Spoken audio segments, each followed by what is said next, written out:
Pensilvania tiene un problema. Bueno, tiene varios, pero este en concreto nadie lo menciona en las postales. El estado que te vendieron como cuna de la democracia americana, tierra de la campana de la libertad y el cheesesteak más grasiento del hemisferio occidental, también es un cementerio de pueblos. Docenas de ellos. Asentamientos industriales que florecieron cuando el carbón, el hierro y el acero eran la columna vertebral del país y que desaparecieron con la misma velocidad cuando esa columna empezó a crujir. Lo que queda hoy son ruinas, historias que nadie cuenta, y ese silencio particular que solo tienen los lugares donde alguna vez vivió mucha gente y ahora no vive casi nadie. Antes de que sigas leyendo, haz una cosa: suscríbete al canal. Si no lo haces, si te condeno a perderte en uno de estos pueblos sin cobertura y sin señales de que alguna vez existió la civilización. Es broma. Suscríbete. Venga, suscríbete que te lo cuento todito. Número 11. Centralia. Empezamos con el más famoso, porque ignorarlo sería un insulto a la inteligencia de todos los que estamos aquí, y porque ninguna lista de pueblos fantasma de Pensilvania tiene sentido si no empieza exactamente aquí. Centralia es el pueblo fantasma más extraordinario de Estados Unidos. No el más antiguo, no el más pintoresco, no el más triste, el más extraordinario en el sentido literal de que lo que le pasó no tiene precedente en la historia moderna del país. Para entender Centralia hay que remontarse a 1866, cuando el municipio fue incorporado en el condado de Columbia. Era territorio de antracita. Es el carbón duro y brillante que calentaba hogares y movía trenes desde Nueva York hasta Chicago. En su apogeo, a principios del siglo XX, el pueblo llegó a tener más de 2,000 habitantes, varias iglesias, hoteles, tabernas y toda la infraestructura de una comunidad pequeña pero funcional. El problema empezó en mayo de 1962. Los detalles son todavía objeto de debate, lo cual es bastante revelador considerando que el evento lleva ardiendo más de 60 años sin que nadie lo haya apagado. La versión oficial fue que unos trabajadores municipales prendieron fuego a un vertedero ilegal instalado en una antigua mina a cielo abierto, y ese fuego se filtró por una fisura hacia las venas de carbón que corren bajo el pueblo. Lo que no tiene debate es lo que pasó después. El fuego no se apagó. Lo intentaron varias veces. Y en 1965 excavaron una zanja de casi 300 metros para aislar el fuego. El fuego la esquivó. En 1969 intentaron inundar la zona con agua. El fuego siguió. En los años 70 y 80, los residentes empezaron a notar que el suelo emitía vapor, que los termómetros enterrados marcaban temperaturas sin explicación geológica y que el monóxido de carbono empezaba a colarse por las grietas de los sótanos. En 1981, un chico de 12 años llamado Todd Domboski casi muere cuando el suelo se abrió bajo sus pies mientras caminaba por su patio trasero. El hoyo tenía más de 4 metros de profundidad y emanaba gases a temperaturas que superaban los 300 grados Celsius. Fue el momento en que el gobierno federal decidió que Centralia ya no era un problema local. Y el Congreso asignó $42 millones para la reubicación de los residentes. La mayoría se fue. Algunos se negaron. En 2002 el Estado anuló el código postal de Centralia. En 2009, el Tribunal Supremo de Pensilvania falló que el Estado podía expropiar las propiedades de los últimos resistentes. Para entonces quedaban menos de 10 personas. Hoy, Centralia es legalmente un municipio con 0 residentes permanentes registrados. Las calles están ahí. Puedes verlas en Google Maps si tienes la curiosidad suficiente como para buscar un pueblo que no existe. Hay señales de tráfico que no llevan a ningún lado. Hay bocas de alcantarilla por las que sale vapor en invierno. Y el antiguo trazado urbano es perfectamente visible desde el aire. La cuadrícula de calles sobre un terreno donde ya no queda ningún edificio en pie, porque el Estado fue demoliendo todo lo que pudo antes de que la propiedad pública del terreno hiciera las demoliciones innecesarias. en lo que queda de la autopista estatal 61, que fue oficialmente cerrada cuando el suelo empezó a deformarse y a abrirse en grietas impredecibles, el asfalto está cubierto de décadas de grafiti. La carretera se ondula y se tuerce sobre sí misma de maneras que ninguna carretera debería torcerse.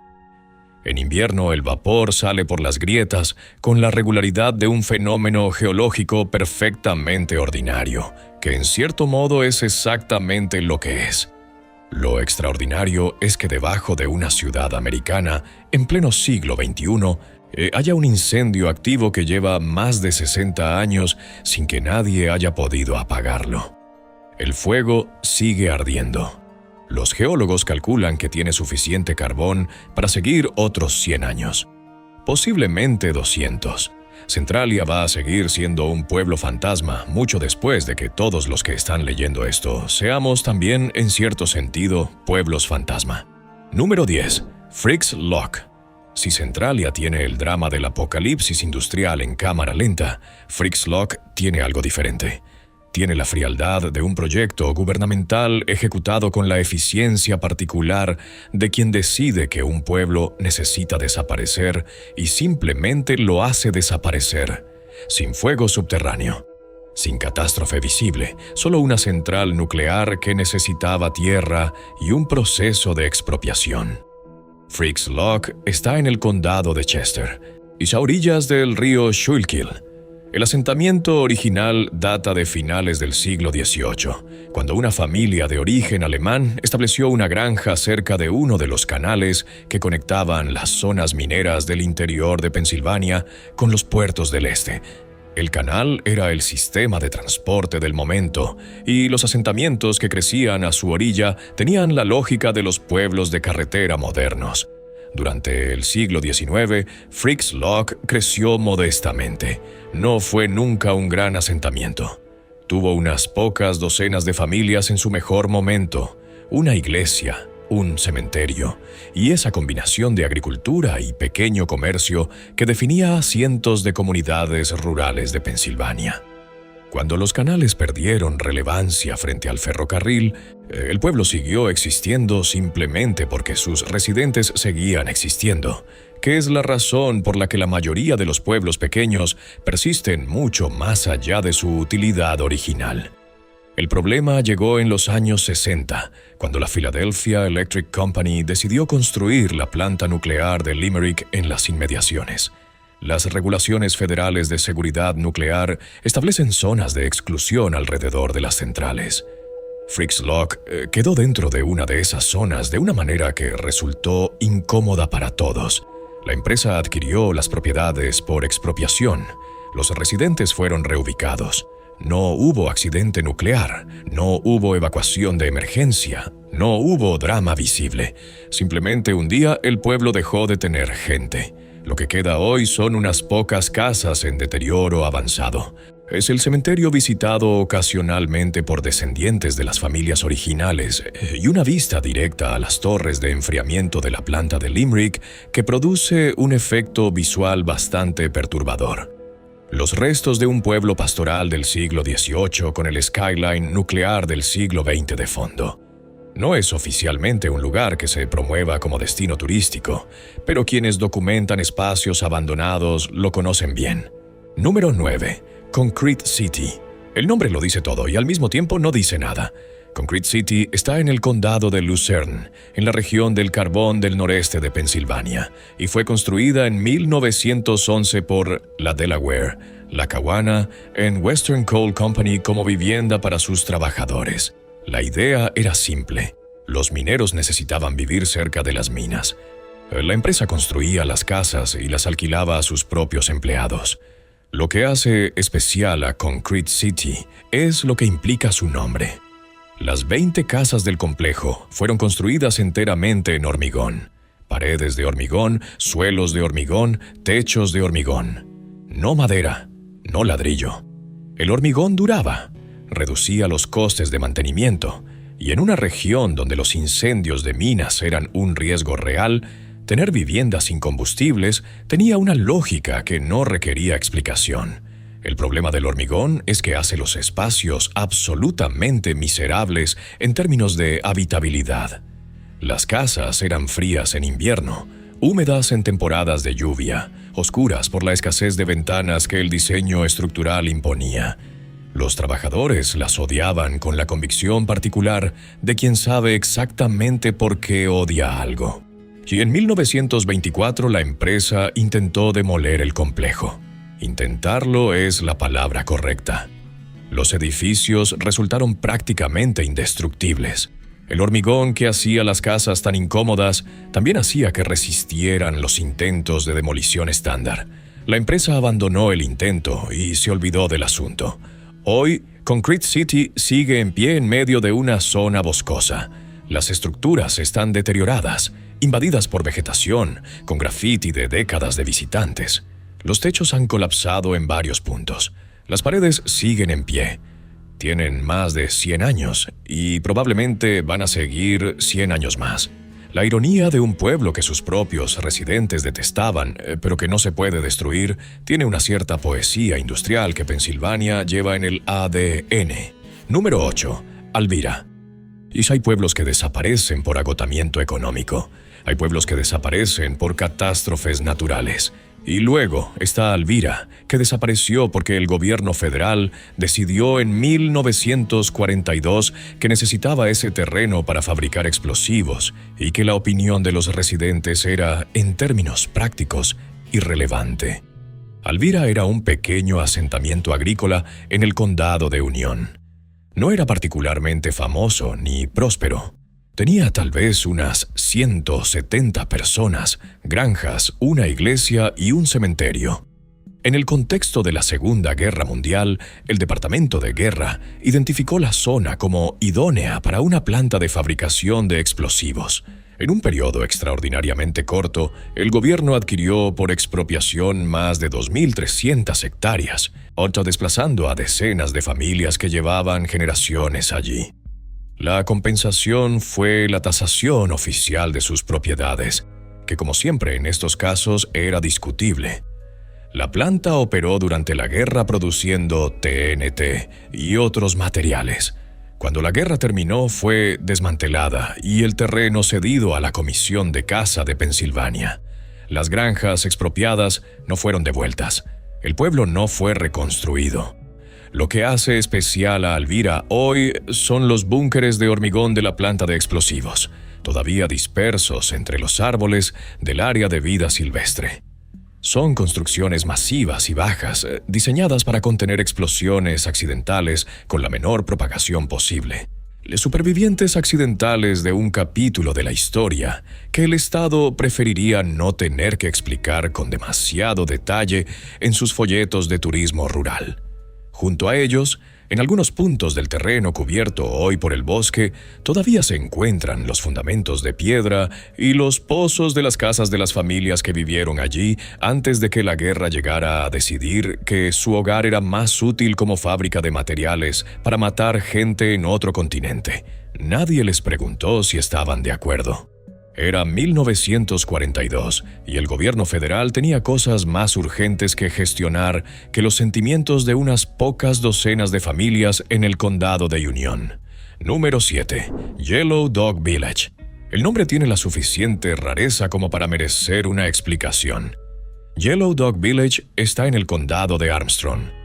Tiene el oeste de Pensilvania y debe su nombre a los contratos de trabajo que obligaban a los mineros a no afiliarse a ningún sindicato.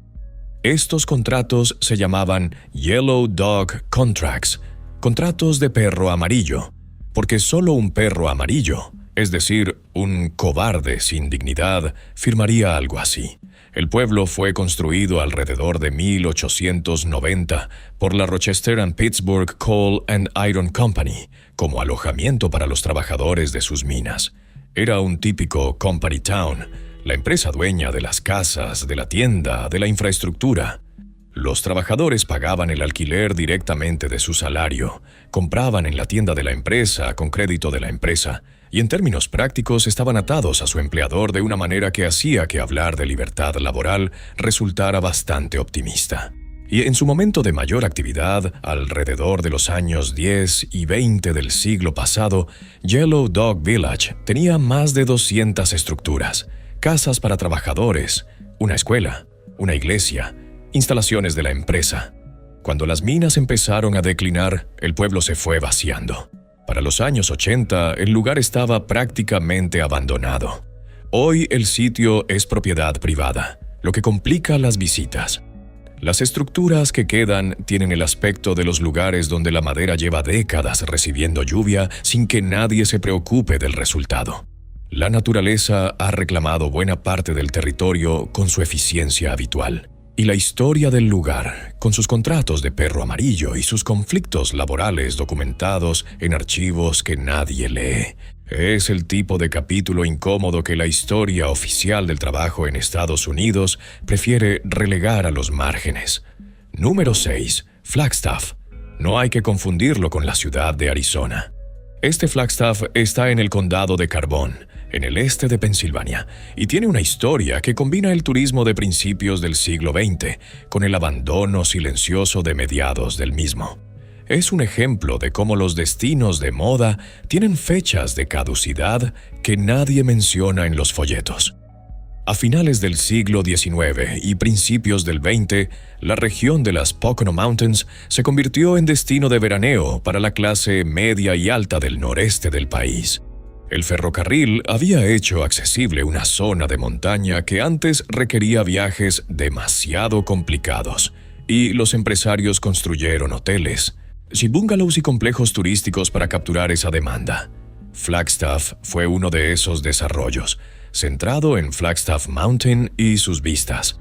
El complejo incluía un parque de atracciones, una pista de baile, un hotel y diversas instalaciones para el ocio de los visitantes que llegaban en tren desde Filadelfia. En su momento de mayor esplendor, en los años 20 y 30, era un destino reconocible en la región. El declive llegó con el automóvil y la expansión de las opciones de ocio. Cuando los americanos pudieron conducir hasta la playa o hasta los parques nacionales, el atractivo relativo de un parque de montaña en Pensilvania disminuyó. El ferrocarril redujo sus servicios. Los turistas dejaron de venir, las instalaciones cerraron, se deterioraron y el bosque hizo su trabajo de recuperar lo que le habían quitado. Hoy quedan algunos vestigios de las estructuras originales en estado de deterioro avanzado. El nombre sobrevive en la geografía local más que en ninguna estructura reconocible. Suscríbete al canal ahora mismo. Si has llegado hasta aquí es porque esto te interesa. Y si te interesa, tiene sentido que sigas viendo lo que hacemos. Dale al botón, que no duele, y ayuda a que este trabajo tenga sentido. Número 5. Eckley Miners Village. Eckley es diferente a la mayoría de los pueblos de esta lista en un sentido importante. Todavía existe como entidad oficial y está abierto al público. Lo que lo convierte en pueblo fantasma no es el abandono total, sino la naturaleza de su existencia actual. Eckley Miners Village es hoy un museo de vida al aire libre administrado por la Comisión de Historia y Museos de Pensilvania. El pueblo fue fundado alrededor de 1859 por la familia Sharp como centro de operaciones de sus minas en la región de Hazleton, condado de Lucerne. La estructura era la típica: la empresa dueña de todo, los trabajadores pagando alquiler con parte de su salario, la tienda de la empresa como único punto de compra práctico.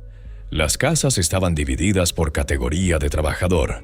Los supervisores tenían casas más grandes. Los trabajadores ordinarios tenían las filas de casas idénticas que la industria minera construía con la eficiencia de quien sabe que la función de la vivienda es alojar cuerpos, no complacer sensibilidades.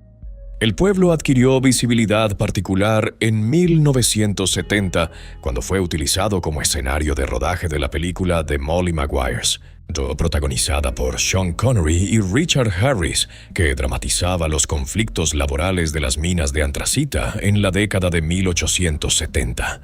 El director eligió Eckley precisamente porque las estructuras originales habían sobrevivido en mejor estado que en la mayoría de los lugares comparables.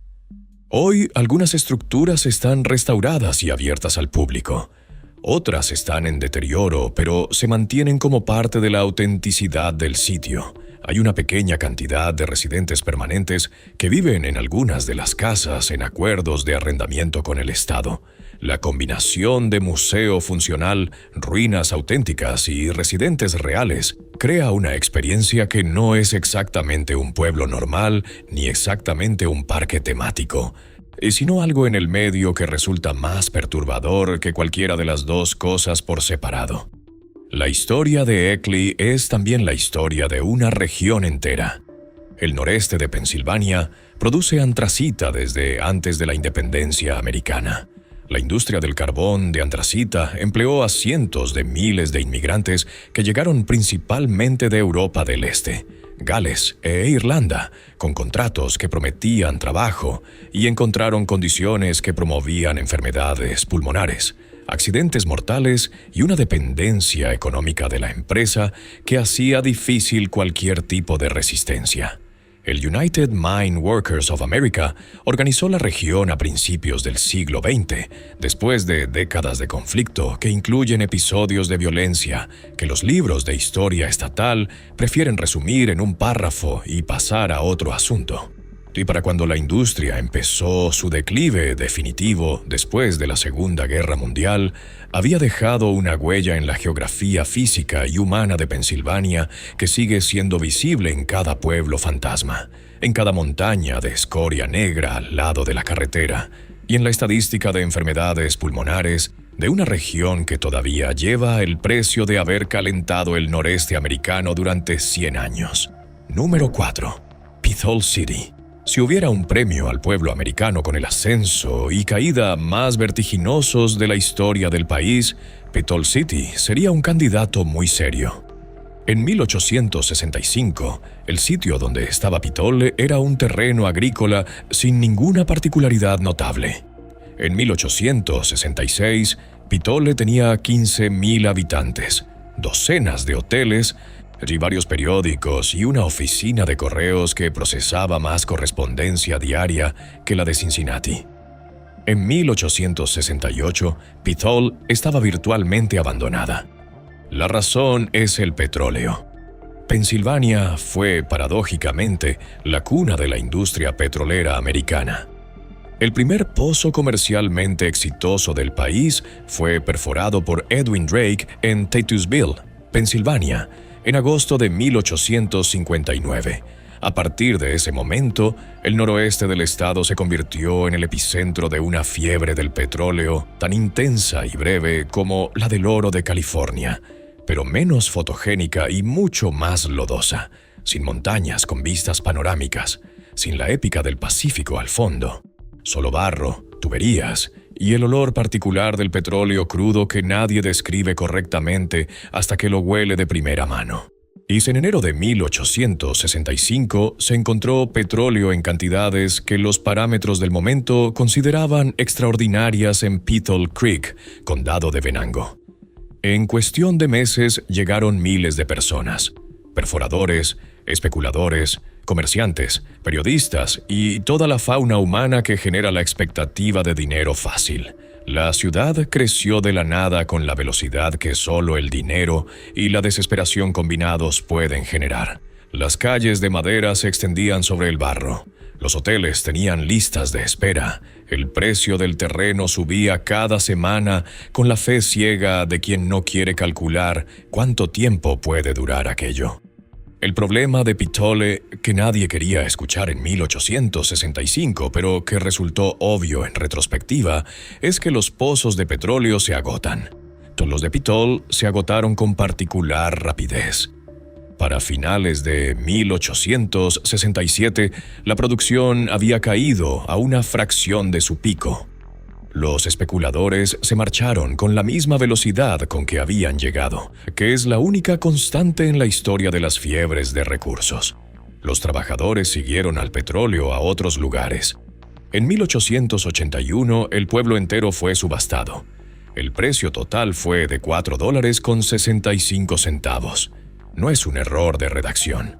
$4.65 por una ciudad que 2 décadas antes tenía 15,000 habitantes y procesaba más correo que Cincinnati.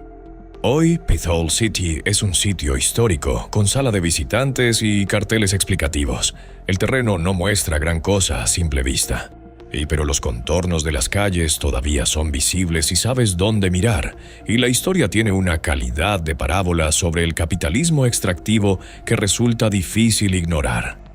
No porque sea una historia inusual, sino precisamente porque no lo es. Número 3. Whitley. Whitley es el tipo de lugar que requiere esfuerzo encontrar, incluso cuando sabes exactamente dónde buscarlo. Está en el condado de Forest, en el noroeste de Pensilvania, en una región que la mayoría de los habitantes del estado solo conoce como ese sitio donde hay bosques y poco más. El condado de Forest tiene actualmente menos de 7,000 habitantes en más de 1,100 kilómetros cuadrados, lo que da una densidad de población que hace que los conceptos de vecindario y comunidad requieran reinterpretación. Whitley fue un asentamiento maderero, y la industria forestal de Pensilvania en el siglo XIX fue tan devastadora para los bosques del estado como la industria del carbón lo fue para sus montañas.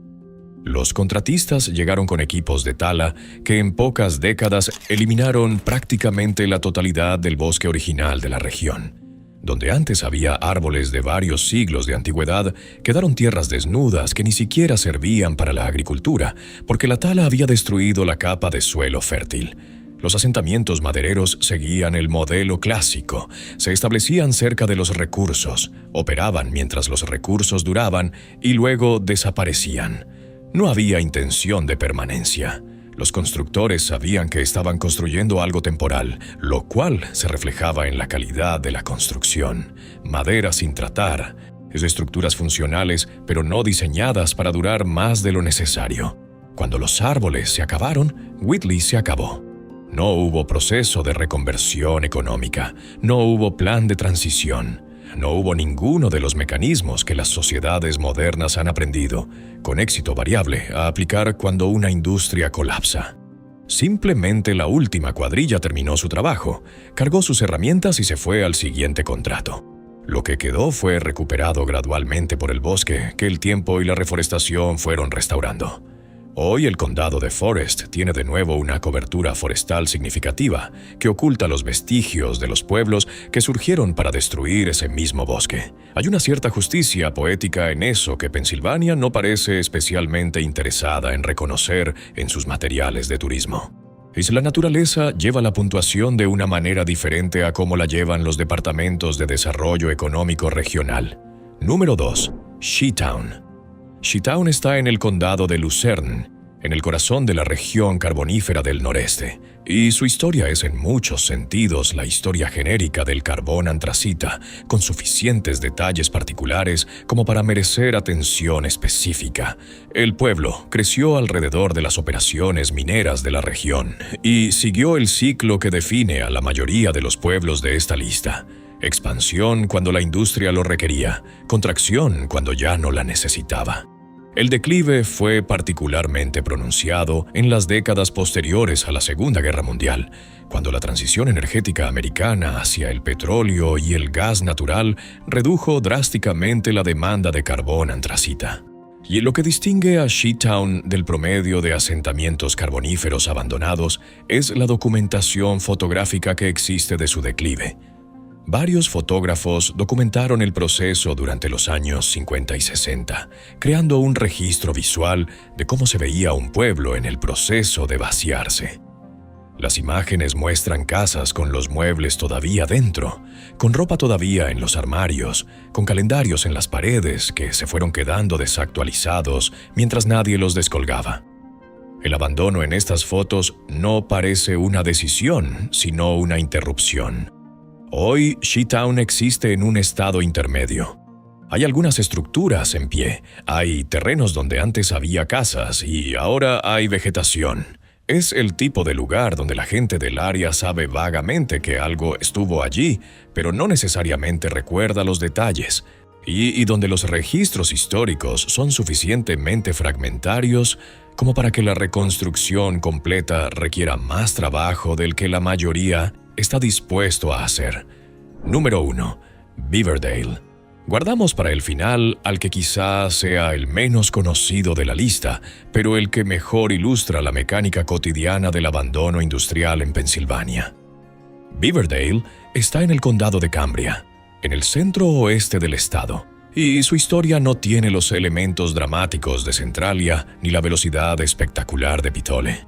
Tiene algo más ordinario y por eso mismo más revelador: el abandono lento, metódico, acumulativo de un lugar que simplemente dejó de tener razones para existir. Beaverdale creció como town minero en la segunda mitad del siglo XIX, vinculado a las operaciones de carbón bituminoso de la región de Cambria. Y a diferencia del carbón antracita del noreste, el carbón bituminoso del centro-oeste de Pensilvania fue explotado principalmente por la industria siderúrgica, que usaba el coque derivado de este carbón para alimentar los altos hornos de Pittsburgh y de la región del Monongahela. La comunidad tuvo su apogeo a principios del siglo XX. Tenía cientos de familias, mayoritariamente inmigrantes de Europa del Este y del Sur, que llegaron atraídos por el trabajo en las minas. Tenía iglesias de diferentes denominaciones que reflejaban la diversidad de origen de los residentes, tiendas, una escuela y los mecanismos sociales que cualquier comunidad de esas dimensiones genera para funcionar. El declive comenzó gradualmente en los años 30 y se aceleró después de la guerra. Sí, las minas fueron cerrando a medida que los yacimientos más fáciles se agotaban y la competencia del petróleo y el gas hacía que la inversión en nuevas técnicas de extracción resultara económicamente poco justificada. Las familias jóvenes se fueron. Las viejas se quedaron hasta que ya no pudieron. Las casas que se vaciaban se deterioraban. Las tiendas cerraban cuando sus clientes se marchaban. Lo que hace interesante a Beaverdale es que el proceso de abandono nunca fue completo, ni está completamente terminado. Hay algunas casas que todavía se mantienen en pie. Hay quien recuerda el lugar con la nostalgia particular de quien creció allí antes de que el proceso se acelerara. Los documentos de los juzgados del condado de Cambria registran décadas de transacciones sobre propiedades que valen cada vez menos.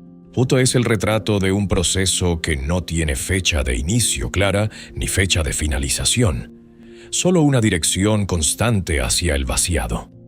El condado de Cambria en general es una de las regiones de Pensilvania que más ha sentido el impacto combinado del declive del carbón y del colapso de la industria siderúrgica. Los números son incómodos para quien prefiera no mirarlos. Pérdida de población sostenida durante décadas, infraestructura que envejece sin inversión suficiente para renovarla, economía local que busca alternativas sin encontrar ninguna que tenga la escala de lo que reemplaza. Johnstown, la ciudad más grande del condado, llegó a tener casi 100,000 habitantes en su pico industrial. Hoy tiene menos de 20,000. Esta no es una estadística de una sola ciudad. Es el patrón de toda una región. Y Beaverdale es un ejemplo local de un problema regional, que es a su vez un ejemplo de un problema nacional que Estados Unidos no ha terminado de resolver. El cinturón del óxido, el Rust Belt, es una etiqueta periodística conveniente para describir algo que tiene consecuencias muy concretas para personas muy reales que no aparecen en los artículos sobre la reindustrialización americana con la misma frecuencia con que aparecen en las estadísticas de pobreza y mortalidad. Y así se cierra la lista. Lo de que no quieren que los encuentres es una licencia retórica, quede claro. Los pueblos no tienen voluntad propia. Y lo que sí existe es la tendencia colectiva a ignorar lo que estos lugares representan, la historia de un estado que construyó su prosperidad sobre recursos que se agotaron y sobre trabajadores que fueron utilizados mientras fueron necesarios y olvidados cuando no lo fueron. Pensilvania es hoy una democracia electoral competida, tierra de estadios de fútbol americano y turismo en los Poconos. También es el mapa de estos 11 pueblos, que están ahí si te tomas la molestia de buscarlos. No van a ir a buscarte a ti. Suscríbete al canal si este tipo de historia te parece relevante. El trabajo de documentar lo que se olvida requiere apoyo para seguir adelante. Dale al botón. Y si tienes curiosidad por saber qué otros estados del país tienen esta herencia industrial enterrada bajo capas de narrativa oficial, el próximo video tiene respuestas que van a sorprenderte. O no, depende de cuánto hayas prestado atención a la historia de este país, pero probablemente sí.